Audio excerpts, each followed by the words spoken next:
Welcome back to another episode of SNEED-CAST Industry Update, our series that keeps you updated with our ever-changing industry. For those of you that have been watching the series for a while now, you know how this goes, but for those of you that are new, welcome. We'll be covering the latest in manufacturing, packaging, coding, sustainability, and much more. I'm your host Alexa, and today we'll start by uncovering seafood distributors' mislabeling schemes, and then delve into how Boar's Head is connected to various Listeria outbreaks, likened to modern day the jungle. Next, we'll discuss the easing of price pressures as rate cuts approach, and finally, we'll highlight an intriguing event where Ohio prisoners invite the public to enjoy their culinary creations. So, starting off, the recent guilty pleas from Quality Poultry and Seafood Incorporated, also known as QPS, and two of its managers have brought significant attention to the pervasive issue of seafood mislabeling, a deceptive practice that has far-reaching consequences within the industry. For over a decade, starting as early as 2002 into November of 2019, QPS engaged in a concerted effort to misrepresent inexpensive imported fish as premium local species, thereby undermining the integrity of local seafood markets and deceiving consumers. This illicit activity not only violated laws but also inflicted harm on local fishermen and honest seafood wholesalers who strive to sell authentic, locally sourced products and maintain the trust of their customers. In the significant legal consequences reflecting the seriousness of their actions, QPS has agreed to pay over $1.1 million in criminal penalties, which includes $1 million in forfeitures and $150,000 in fines. The company admitted to participating in a fish substitution scheme that had a profound negative impact on both customer trust and the viability of local seafood businesses. Assistant Attorney General Todd Kim emphasized the detrimental effects of such practices by stating, "Mislabeling seafood harms local wholesalers and fishermen," while U.S. Attorney Todd W. Key pointed out that misleading marketing strategies significantly affect the profitability of those genuinely committed to selling local seafood. These statements highlight the broader implications for an industry that relies heavily on authenticity and consumer confidence. The fraudulent practices of QPS faced heightened scrutiny following a comprehensive federal investigation initiated by the FDA. Despite the execution of a search warrant, QPS audaciously continued its deceptive operations, selling frozen fish from international sources while marketing them as local delicacies. The scenario underscores the ongoing challenge of regulating seafood authenticity, especially in a market often compromised by cost-driven decisions that prioritize profit over transparency.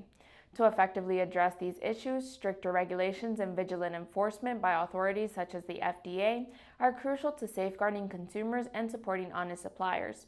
Enhanced traceability systems and mandatory labeling standards could serve as additional protective measures. The ramification of this case extends far beyond the financial penalties imposed on QPS. They serve as a stark reminder of the critical need for integrity and honesty within the seafood industry. As articulated by Special Agent Justin Fielder, U.S. consumers expect their seafood to be correctly identified, highlighting the expectation of transparency for both consumers and regulatory bodies. The ongoing investigation and subsequent convictions aim to restore faith in seafood sourcing and offer a layer of security for customers who wish to support local fishermen. Moving on, the Boar's Head Deli meat plant in Jarrett, Virginia has come under intense scrutiny following its link to a deadly Listeria outbreak that resulted in 9 fatalities and approximately 50 hospitalizations across 18 states. Over the past year, federal inspectors documented 69 instances of noncompliance with food safety regulations within the facility, highlighting serious hygiene issues such as mold, insects, and contaminated equipment. The U.S. Agricultural Department has since suspended the inspections and production at the plant until it can demonstrate safe operational practices. Recent investigations have unveiled alarming conditions within the plant, including inadequate sanitation practices and repeated violations of federal guidelines. Reports indicated heavy discolored meat buildup, liquid drippings from the ceiling, and even flies populating pickle vats. These findings prompted Boar's Head to recall more than 7 million pounds of deli meat, which were confirmed to contain Listeria bacteria. The company expressed regret over the situation while claiming to have immediately addressed the inspectors' concerns. Despite taking corrective actions in response to inspection findings, the persistent nature of the violation suggests a systematic failure to maintain proper sanitation protocols. Experts like Donald Schaffner have pointed out that the repeat occurrence of the same problem signals an inability to uphold food safety, raising concerns about the plant's management and oversight by regulators. Challenges remain in ensuring consistent adherence to safety standards and eradicating risks, particularly the low-level but widespread presence of Listeria bacteria. The revelations from this case shed light on the critical need for robust food safety practices and processing facilities. With Listeria infections causing around 1,600 illnesses and approximately 260 deaths annually in the United States, this incident emphasizes the dire consequences of inadequate oversight. Victims like Garshawn Morgenstein, who lost his father due to the outbreak, underscore the human cost of these failures. The ongoing scrutiny and potential for increased regulatory measures aims to protect consumers and restore confidence in the safety of food products. In conclusion, the lapses at Boar's Head not only highlight the importance of strict adherence to food safety regulations, but also serve as a wake-up call for the industry at large to prioritize the well-being of consumers above all else. Moving on. The U.S. inflation landscape is undergoing a significant shift as recent data indicates a decline in price pressures, paving the way for potential interest rate cuts by the Federal Reserve. Last month's primary inflation measure, which is closely monitored by the Fed, remained consistently low, suggesting a cooling trend after several years of significant price surges that have impacted various sectors of the economy. From June to July, prices saw a modest rise of just 0.2% following a 0.1% increase the month before, highlighting a trend of stabilization. Year-over-year inflation held steady at 2.5%, which is slightly above the Fed's target of 2%, yet indicates significant progress from previous highs. Excluding volatile sectors like food and energy, core inflation also rose by 2% on a monthly basis and 2.6% annually. This steady decrease from the 7.1% peak in June of 2022, the highest in 4 decades, underscores a broader trend of inflation decline, which brings a sense of cautious optimism among economists and policymakers. Despite the favorable inflation data, many Americans remain dissatisfied with the elevated cost of everyday essentials like gasoline, food, and housing. These areas continue to strain household budgets, casting a shadow over the broader economic improvements. Fed Chair Jerome Powell has addressed these concerns by attributing the initial inflation surge in 2021 to pandemic-related supply disruptions and increased consumer demand that was fueled by federal stimulus measures. With the current slowdown in price increases, Powell has indicated that the Fed's readiness to lower interest rates in a strategic manner, aiming to mitigate any potential deterioration in the job market while also encouraging economic growth.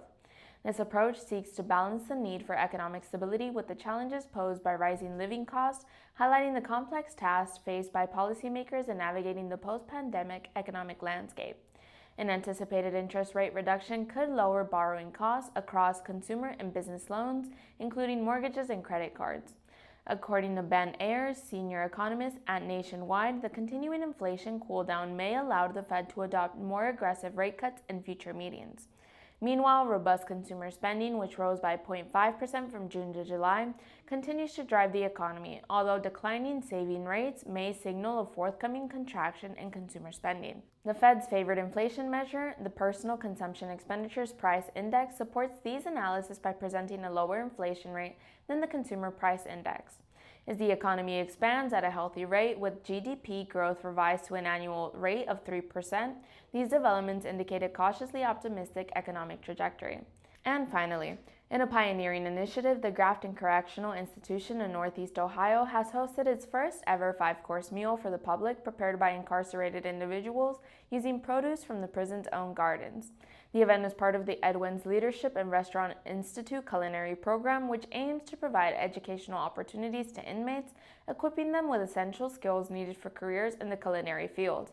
The 5-course meal was a collaborative effort involving nearly 60 guests and incarcerated participants, showcasing dishes made from a variety of fruits, vegetables, and herbs grown in the prison's garden. Notable dishes include roasted salmon and braised garden greens, paired with mocktails such as the Botanique. Chef Brandon Kurtowski, a James Beard Award semifinalist, has been instrumental in this initiative, emphasizing the opportunity for inmates to envision a better future beyond their past. While the program represents significant progress in rehabilitation efforts, it also highlights the inherent challenges faced by incarcerated individuals. Greg Siegelmeyer, a participant, expressed his initial nervousness about serving guests, but recognized the value of stepping outside his comfort zone.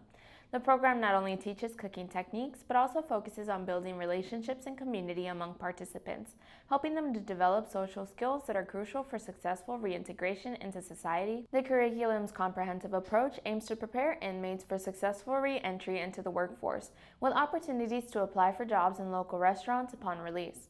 As GCI Warden Jerry Spatney stated, this gives them re-entry level skills so that when they go home, they can be successful in that environment. This program not only fosters a sense of personal growth and community for the participants, but also aims to change public perceptions of incarcerated individuals, highlighting their potential and capacity for change. And this episode of SNEED-CAST Industry Update is sponsored by our SNEED-Pack case sealers. If you're ready to streamline your case sealing process, we have the perfect solution. Our diverse range of case sealers, from semi-automatic to fully automatic, caters to various sizes and needs. Automating your sealing process not only reduces human error, but also cuts down material usage, offers a cleaner application, and minimizes manual labor. For a limited time, our case sealers are on sale. Prices start as low as $1,299 and go up to $2,999, depending on the model. There's no better time to keep packaging simple. Hurry and secure your case sealer before our stock runs out. Like always, stay tuned for our next episode of SNEED-CAST Industry Update, and make sure to like, comment, subscribe, and hit the notification bell down below to stay up to date with all of our great content. Also, let us know what topics you'd like to see us talk about here on the show. We look forward to hearing from you all. Bye, everyone.